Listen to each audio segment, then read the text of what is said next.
and welcome to another video from home. Today on A Vogel Talks Menopause, I'm going to be talking about 5 strange menopause symptoms you may experience as you go through the menopause.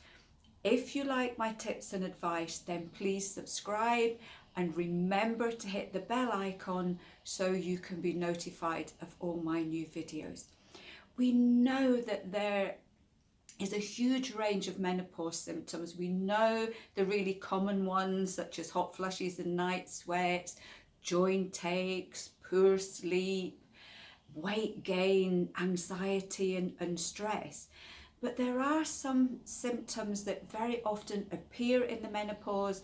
They can be caused by hormonal fluctuations, but they are not picked up as being menopausal. And sometimes they can be that little bit difficult to treat because the doctors are just not aware of them as a menopause symptom. So let's go through them. Number 1 is a foul body odor. Sounds awful. And for the women that experience this, it can be extremely distressing.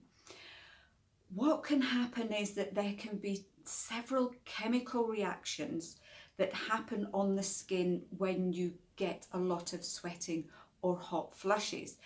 A lot of it is to do with the hormonal balance that you have as an individual, and it can be also due to the type of bacteria that may be present on your skin. There are 2 main ones, one of them where you might think that you smell very much like vinegar or a kind of oniony odour. The other one is that you can smell a bit like rancid fat. As I say, these are very distressing. Washing will not take them away because it's a chemical reaction that's going on in the skin.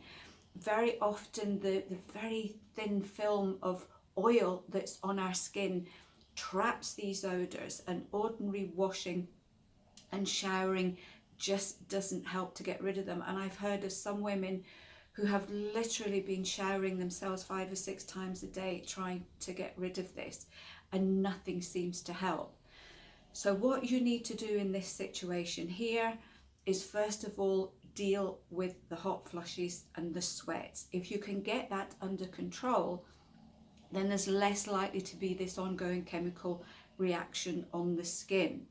Secondly, dehydration can be an issue. So remember, lots and lots of plain water every day over and above your other drinks here. You can look at specific soap. There is a soap I've been told can help called Persimmon soap. You probably need to Google it. That can sometimes help. Drinking sort of green tea, making sure that you're getting plenty of antioxidants in your body too, can help to improve the health of the skin. This is something that maybe acupuncture could help with too, if it's to do with the imbalance of the hormones. You can check with your doctor just in case there is something like an endocrine imbalance going on. So if you find that these tips don't help, then this is something that maybe speak to your doctor. We know as well that diabetes can cause skin odours too. So these are something, do get them checked out by your doctor if nothing else works here. The other thing that can happen is that if we use antiperspirants, they block our underarms, which is what they're supposed to do. But in the menopause, your temperature regulation can go completely haywire, and the underarms is one of the main areas of the body where your body can regulate its inner temperature by sweating under the arms. If you block the sweating from the underarms, your body has got to sweat from somewhere else. So this can be part of the problem. If your body's having to sweat from other areas like your arms, your legs or your trunk, then these areas become involved in this odour production. So one of the other things that may help here is to try natural deodorants. What these do is they allow you to sweat under your arm, but they will help to kill off any of the bacteria that cause an odour. So this is worth trying for a little while just to see if this can help with the symptoms. Other thing to remember too is that as in pregnancy, our sense of smell can change during the menopause, and we may think we smell when in fact no one else notices. So again, this is one of these situations, if you know someone really well, you could maybe just ask them if they find that you're smelling a little bit peculiar these days, because if it's just your own sense of smell, then there's really nothing that you need to do. Number 2 is jaw pain. This is a really strange one. Some people say that they find that it gets kind of uncomfortable for them to chew, or they might find that they're clenching their jaw because of anxiety and stress, and that's causing a lot of pressure. Very often this can be due to past dental work you've done. Remember, in the menopause, that past damage and injury to the body can re-manifest itself again because that particular area has got a little bit weaker. So if you started to get jaw pain, but you can remember maybe 5, 6, 10, 20 years ago, you had a lot of work done on your teeth, then it could be due to the fact that the mandibular joints here have been overstretched. Supplements such as glucosamine sulfate to strengthen everything may be of benefit. You could also maybe seek the advice of a sacrocranial osteopath who can maybe do a little bit of manipulation to get everything back in place. Number 3, which is quite a common one, but a lot of people get really worried about it, is that you end up getting a monthly period pain even though you are not having periods. It may even be 1 to 2 years after your periods have stopped.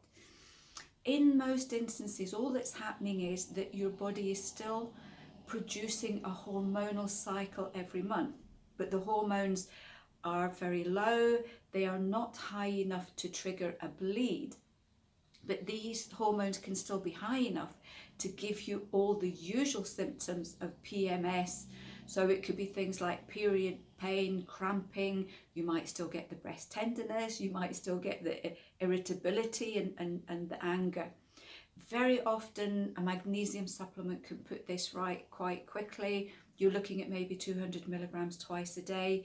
Magnesium is great just for calming the uterus down to decrease the spasming that's going on.